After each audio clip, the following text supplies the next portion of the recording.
মধ্যপ্রাচ্যে উত্তেজনা এক নতুন পর্যায়ে পৌঁছেছে। মাত্র কয়েক মুহূর্তের মধ্যে আকাশ যেন বারুদ আর আগুনে ভরে গেছে। মার্কিন ইসরায়েলি আগ্রাসনের জবাবে এবার ইরানি বাহিনী সরাসরি হুঁশিয়ারি উচ্চারণ করেছে। এবার শুধু সামরিক ঘাঁটি নয়, লক্ষ্যবস্তুতে পৌঁছেছে সরাসরি জ্বালানি অবকাঠামো। বাতাসে বারুদের গন্ধ, আকাশে যুদ্ধের দামামা আর সমুদ্র পাড়ে সংকটের হাওয়া, সব মিলিয়ে যেন বিশ্বের সবচেয়ে গুরুত্বপূর্ণ জ্বালানি পথ এখন এক অগ্নিকুণ্ডে পরিণত হয়েছে। ইরানের খাতাম আল আম্বিয়া কেন্দ্রীয় সদর দপ্তর থেকে সম্প্রতি ভেসে এসেছে এক প্রলয়ঙ্কারী বার্তা।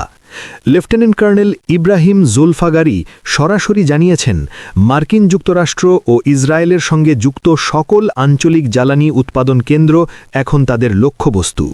শুধু হুমকি নয়, ইরান ইতিমধ্যেই প্রথম ধাপ নিয়েছে এবং সেই প্রথম আঘাতের ঝলক দেখা গেছে আসালুয়ে শহরে।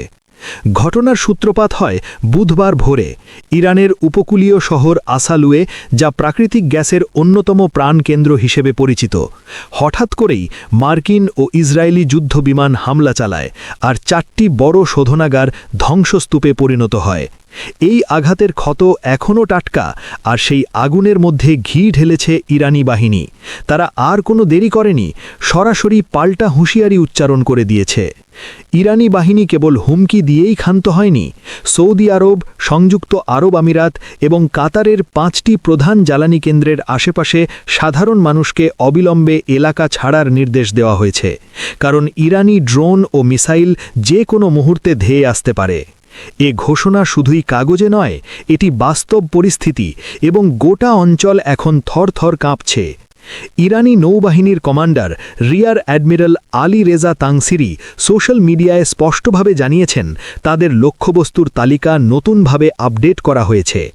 এখন থেকে মার্কিন স্বার্থের সঙ্গে যুক্ত প্রতিটি তেল স্থাপনা তাদের গোলার আওতায় থাকবে। আমরা সর্বশক্তি দিয়ে আঘাত হানব। এই ঘোষণা শুধু হুঁশিয়ারি নয়, এটি একটি সংকেত যে ইরান যুদ্ধের জন্য সম্পূর্ণ প্রস্তুত। 28শে ফেব্রুয়ারি থেকে শুরু হওয়া সংঘাতের এই পর্যায়টি বিশেষভাবে গুরুত্বপূর্ণ। এতদিন ইরান সরাসরি জ্বালানি খাতে আঘাত করতে অবরুদ্ধ ছিল। বিশ্ববাজারে তেলের সরবরাহ স্বাভাবিক রাখার জন্য সংযম দেখানো হয়েছিল, কিন্তু বুধবারের বিমান হামলা সব হিসেব উল্টে দিয়েছে। ইরানের সাফ কথা, যখন আঘাত আমাদের ঘরে ঢুকেছে তখন ছাড় পাবে না কেউই। এ যুদ্ধ কেবল পারস্য উপসাগরে সীমাবদ্ধ নেই, এর প্রভাব ছড়িয়ে পড়েছে সাধারণ মানুষের দৈনন্দিন জীবনে। বাজার বিশ্লেষকরা আশঙ্কা করছেন, জ্বালানি তেলের দাম প্রতি ব্যারেলে $150 গণ্ডি ছাড়িয়ে যেতে পারে। যদি সংঘাত আরও বাড়ে, তেলের খনিগুলোতে আগুন লেগে যায়, তবে বৈশ্বিক অর্থনীতি মাটিতে মুখ থুবড়ে পড়ার মুখে। ইরানি বাহিনীর হুঁশিয়ারি শুধুই কথার কথা নয়, সীমান্তে তাদের সমরসজ্জা দেখলেই বোঝা যায় তারা কতটা প্রস্তুত। দূরপাল্লার ব্যালিস্টিক মিসাইল থেকে শুরু করে কামিকাজে ড্রোন, সবই এখন রেড অ্যালার্টে। যে কোনো দেশ থেকে হামলা চালানো হলে তেহরান প্রতিশ্রুতি দিয়েছে সেখানে নরক নামানো হবে। বিশ্বের সবচেয়ে গুরুত্বপূর্ণ জ্বালানি অঞ্চলে এই উত্তেজনা নতুন করে পৃথিবীকে সতর্ক করেছে।